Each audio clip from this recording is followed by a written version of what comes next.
भिडेवाडा इथल्या राष्ट्रीय स्मारकावरून वाद निर्माण झालाय। भूमिपूजनावरून वादाला तोंड फुटलंय। भिडेवाड्याचं काम सरकारच्या प्रयत्नांनी नाही तर न्यायालयाच्या आदेशाने सुरू झालं असं या ठिकाणी म्हटलं जात आहे। श्रेय घेण्याचा भाजपचा केविलवाणा प्रयत्न असल्याची टीका राष्ट्रवादी एसपीनं केली आहे। तर 26 सप्टेंबरला पंतप्रधान मोदींच्या हस्ते या ठिकाणी भूमिपूजन केलं जाणार आहे। भिडेवाडा या ठिकाणी बऱ्याच दिवसांपासून कामं प्रलंबित होती आणि विकास काम केलं जात नव्हतं असा आरोप करण्यात आला होता। त्या प्रकरणामध्ये भूमिपूजनाशिवायच काम सुरू झालंय। मात्र हे काम सरकारच्या प्रयत्नानं नाही तर न्यायालयाच्या आदेशाने सुरू झालेलं आहे असं म्हणत राष्ट्रवादी एसपीनं भाजपवर हल्लाबोल केलाय। तर फक्त श्रेय घेण्याचा प्रयत्न भाजप करते, हा भाजपचा केविलवाणा प्रयत्न असल्याचं राष्ट्रवादी शरदचंद्र पवार पक्षानं म्हटलंय।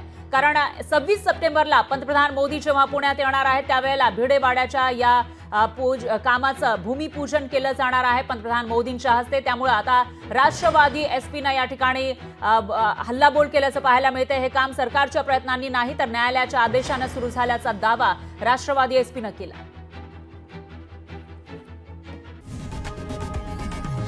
लोकशाही मराठी ऐका, पहा, जागरूक रहा।